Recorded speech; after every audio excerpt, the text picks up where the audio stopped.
નમસ્કાર અમારા દિલથી વાલા પેન્શનર મિત્રો, નિવૃત્ત કર્મચારી મિત્રો, ભાઈઓ તથા બહેનો, સ્વાગત છે આપ સૌનું આપણી આ યુટ્યુબ ચેનલ ભાવેશ મકવાણા ન્યૂઝમાં।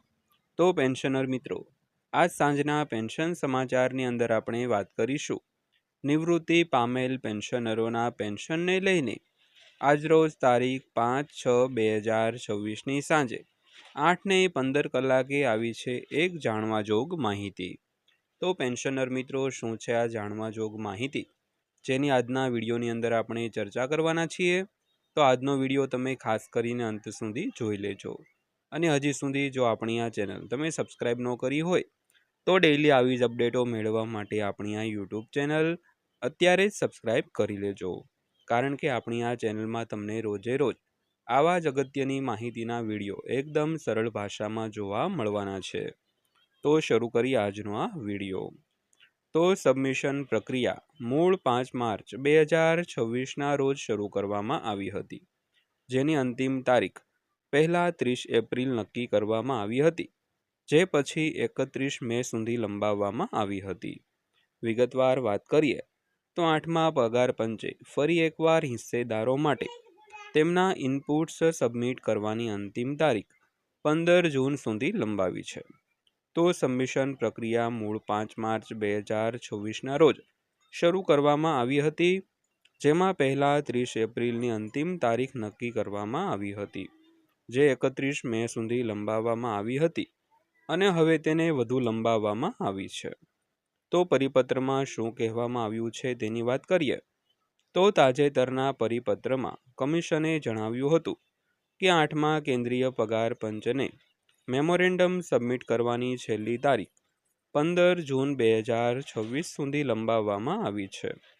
તો આ સબમિટ કરવાની અંતિમ સમય મર્યાદા છે, હવે કોઈ વધારાનો સમય છે તે આપવામાં આવશે નહીં। તો કમિશને એ પણ સ્પષ્ટ કર્યું છે કે મેમોરેન્ડમ ફક્ત તેની સત્તાવાર વેબસાઇટ hcpc.government.in પર સબમિટ કરવાના રહેશે। તો કૃપા કરીને નોંધ લો કે મેમોરેન્ડમની હાર્ડ કોપી, ભૌતિક નકલો, ઈમેલ, પીડીએફ કમિશન દ્વારા ધ્યાનમાં લેવામાં આવશે નહીં તેવું પણ તેમાં ઉમેરવામાં આવ્યું હતું। તો ત્યારબાદ જોઈએ તો 8મા પગાર પંચમાં ફરી કેમ વિલંબ થયો છે।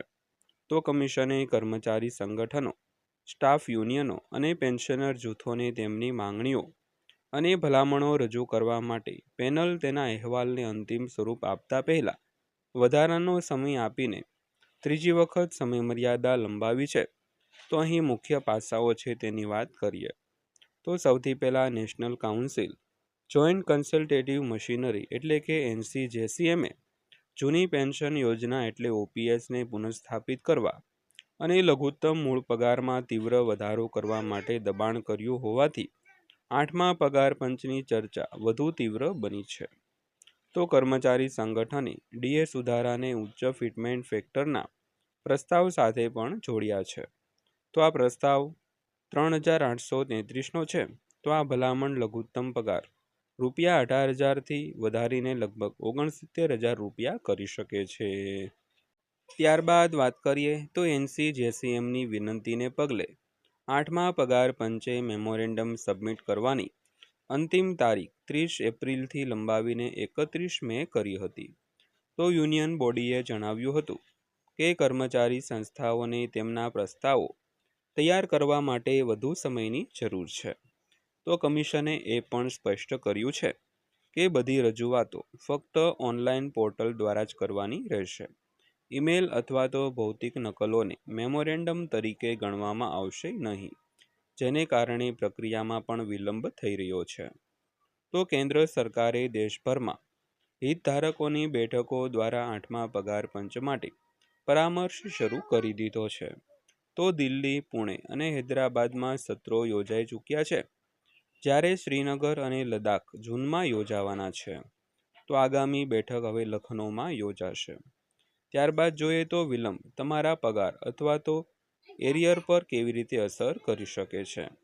તો આ પ્રક્રિયામાં વિલંબ થવાથી કેન્દ્ર સરકારના કર્મચારીઓ અને સરકાર બંનેને આર્થિક રીતે અસર થવાની શક્યતા છે।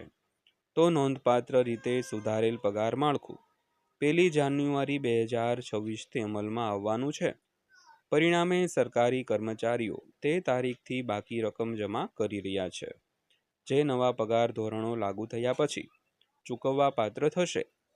તો આનો અર્થ એ થયો કે સરકારે એક જ સમયે પગાર અને પેન્શન તરીકે ઘણી મોટી રકમ મુક્ત કરવી પડશે.